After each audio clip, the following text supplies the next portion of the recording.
En France, tout le monde connaît cette chanson, mais est-ce qu'à Kinshasa, est-ce qu'en RDC, on connaît cette chanson de Dalida?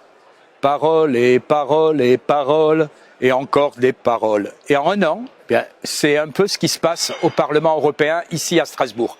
Puisque en un an, c'est le 4e débat en ce moment sur les violences en République démocratique du Congo. Et en dehors de ce débat, rien n'est décidé, rien ne se passe pour aider ce pays. Donc je le dis très clairement, cette fois, je ne participerai pas à cette comédie qu'est ce débat. Pour une raison simple, toutes ces discussions n'ont servi à rien.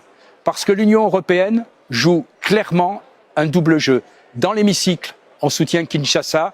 Dans les faits, on laisse faire tout ce qu'il veut à M. Kagame. Ces discussions sont même contre-productives, puisqu'elles offrent un répit au Rwanda de Kagame. Car sur la RDC et la situation catastrophique à l'est de ce pays, tout a été dit, les massacres, les pillages, la volonté depuis 30 ans d'éradiquer toute une population, les viols et j'en passe. Le coupable, aussi, tout le monde le connaît, c'est le Rwanda et son dirigeant sanguinaire Paul Kagame. D'ailleurs, le Parlement européen a adopté il y a un an, quasiment jour pour jour, le 13 février, un texte sur les violences dans l'est de la République démocratique du Congo, où figurait une demande très claire de la quasi-majorité des parlementaires en demandant aux institutions de l'Union européenne de sanctionner les hauts responsables du Rwanda. Évidemment, la Commission n'a rien fait.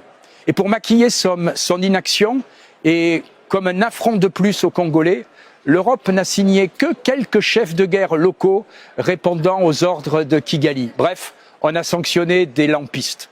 Pourtant, l'Union européenne peut prendre de vraies sanctions quand elle veut, comme celle par exemple que Bruxelles sait prendre contre la Russie. Il faut interdire les visas pour les dignitaires rwandais, geler leur avoir et annuler les partenariats européens qui nous lient à Kigali.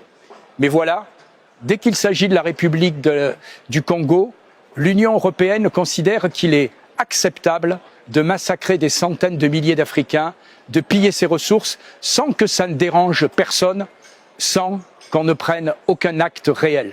Rendez-vous compte, l'Union européenne n'a toujours pas annulé son accord de 2024 avec le Rwanda sur les approvisionnements en matières premières, alors que toute la communauté internationale a prouvé que ces matériaux rares sont volés par Kagame et le Rwanda à la population congolaise. Ce double jeu de l'Union européenne doit cesser. Cette hypocrisie devient inadmissible. Ça doit cesser immédiatement car ça commence vraiment à devenir suspect. Pourquoi tant de complaisance dans les institutions européennes pour Kigali? Va-t-on découvrir un jour à Bruxelles un Rwanda Gate comme on a découvert le scandale de la corruption du Qatar Gate? Alors si l'Europe veut dissiper tous ces soupçons, la seule réponse crédible de la Commission européenne, ce sont des sanctions dures et efficaces contre le Rwanda, contre Kagame, contre sa famille. Car sans acte, les paroles de l'Europe ne sont toujours que des paroles. Le débat derrière moi continue, mais rien ne le suivra. C'est assez si on respecte un tout petit peu les Congolais et les massacres qu'ils subissent.